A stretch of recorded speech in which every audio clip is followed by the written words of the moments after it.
Welcome to the JAMODI podcast, where we interview coaches and leaders to find out not just what they do, but how they do what they do.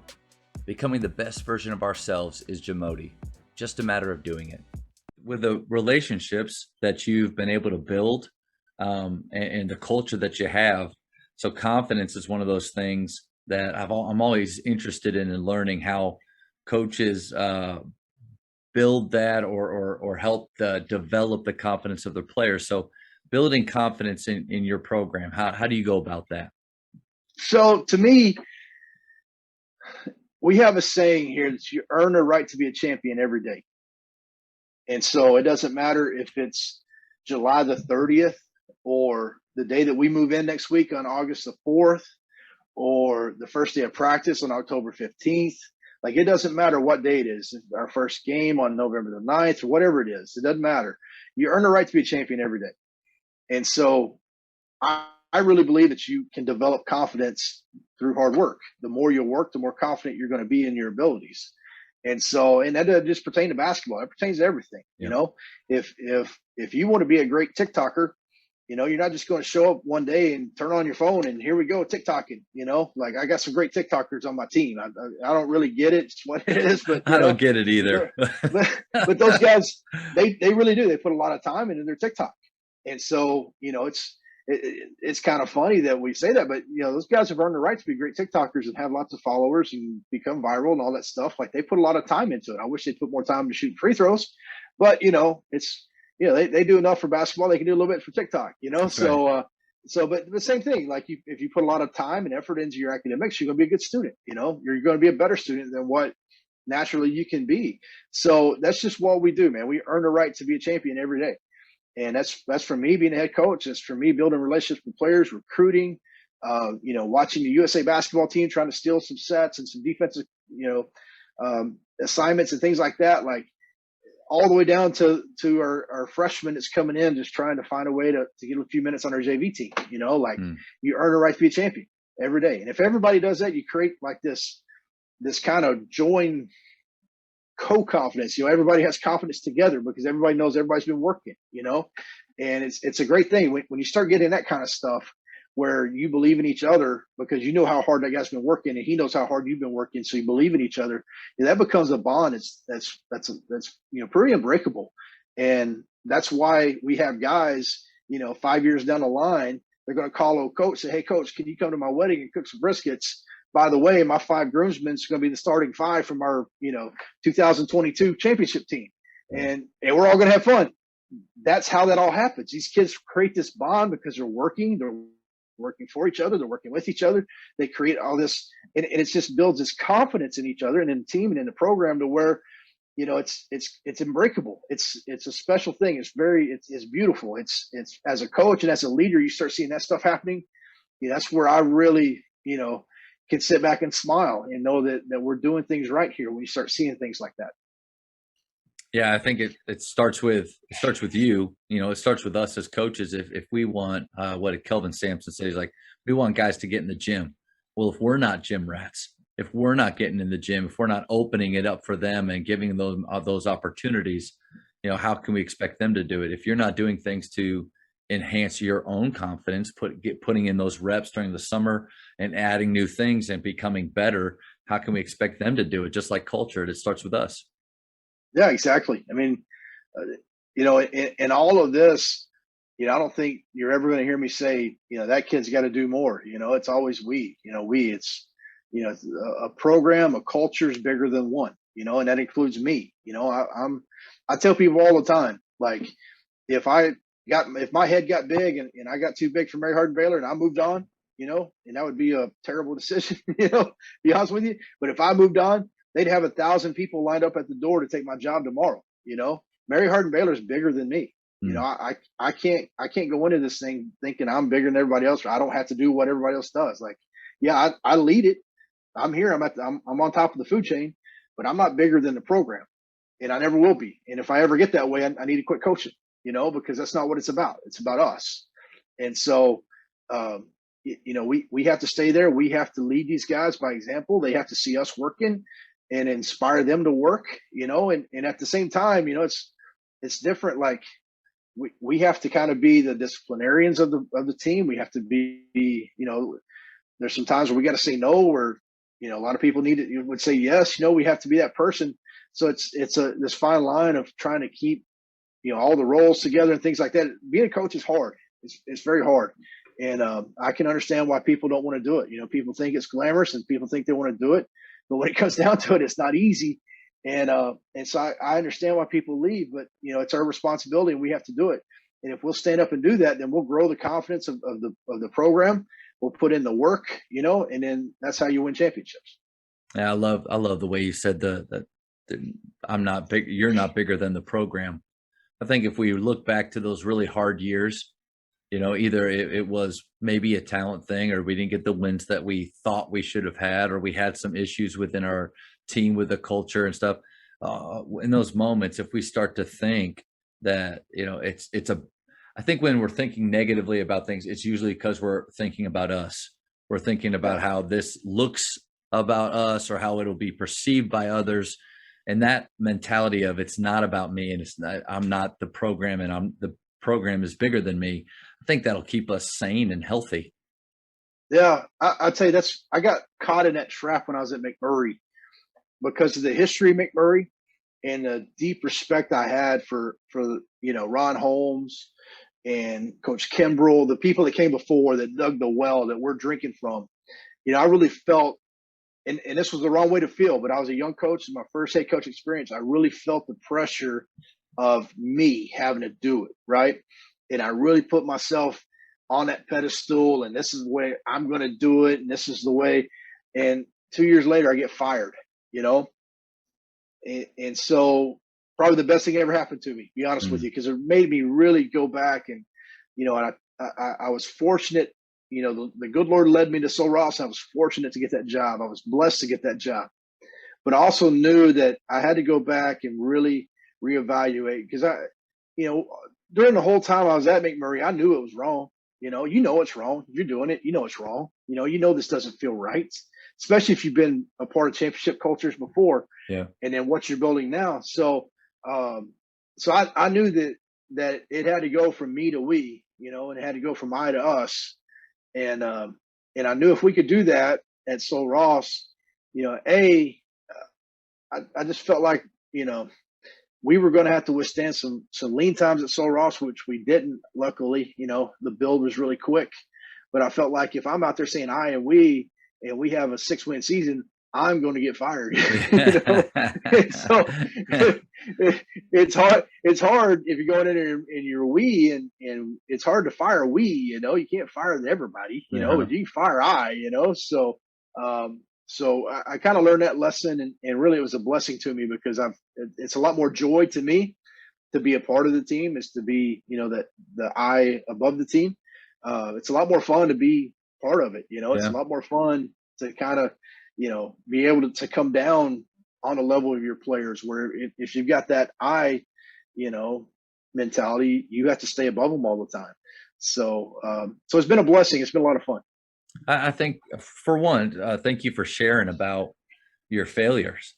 I think a lot of the times we don't really want to talk about those, or we'd rather just talk about how great we are or all the success we've had. But the one that you were able to, you had that failure early on when you were younger, but you're able to learn from that and change. I mean, my first year here at Faith, I inherited a really good team, and we were able to run and gun and do some things. But the next 2 years, I was coaching them exactly the same, but I lost my mind of it became all about how many threes we shot, how many threes we made. Are we going to lead in Texas in scoring? It doesn't matter at all about wins and losses, and are my guys actually enjoying this and we're getting better? I lost sight of that.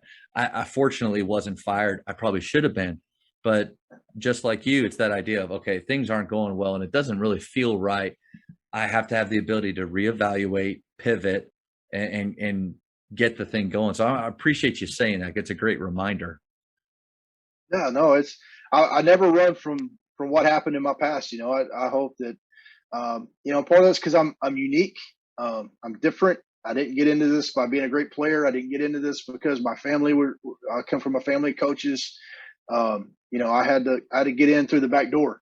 And so I want people to, kind of look at me and maybe say, well, if a fat guy with a beard from Terry County, Texas, it should be a cotton farmer, can do this, and hopefully me too. But you also want those guys to know that it hadn't been all rainbow and sunshine for me. Like we've had to fight, we've had to go through some bad times, but now we're seeing the fruits of the labor, and being blessed to be here at a great place like Mary Hardin-Baylor, who I think is the best.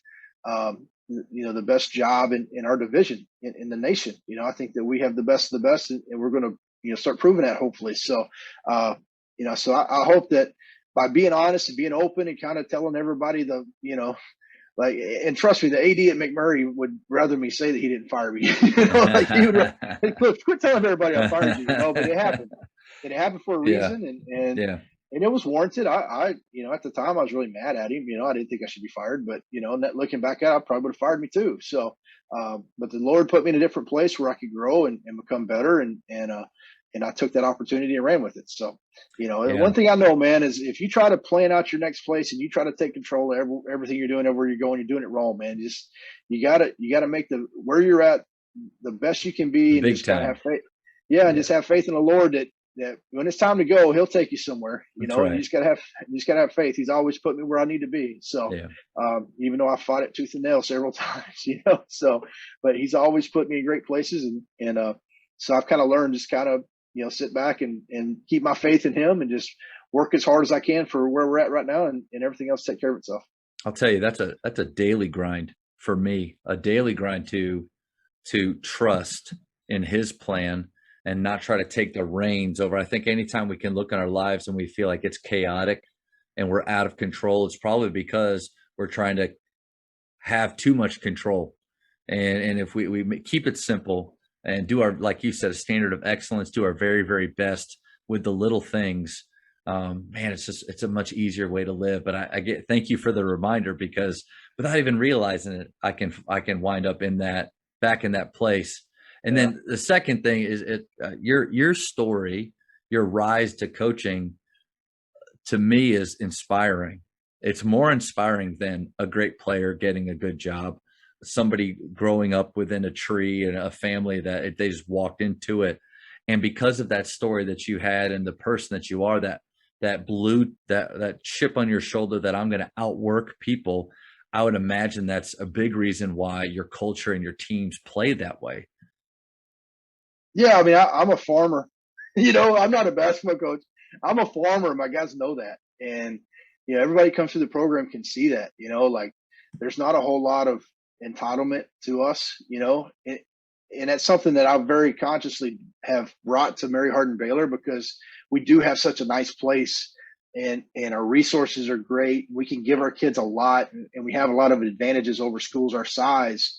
But I had to fight the culture of entitlement. Like I had to make sure our guys know that we have to earn this stuff, like it's given to us and it's nice, but we have to earn this stuff. Like it's not free. And so I think that's where, if you come in and you watch this, you see the farmer in me every day. Like you see me come to work every day. You see, just kind of the get down in the dirt, put your fingers in the dirt and plant some seeds and get out there and get the weeds out of it. And, you see the farmer in me every day, hopefully. And it's something that I've really wanted to kind of keep about me as something very conscious that, I never wanted to become a basketball coach. I want to be a farmer coaching basketball. And to me, that's the best way for me to do it. It's what fits my personality. And now not everybody can do that, if you're a city boy from that, if you're one of them dudes, ain't never had your fingers in the dirt, it's probably going to work for you, Right. So, everybody's got to find their own thing. Everybody's got to find their own way. And I appreciate you saying, talking about kind of the way I got in, the way I came up, it's been very challenging. It's been very rewarding.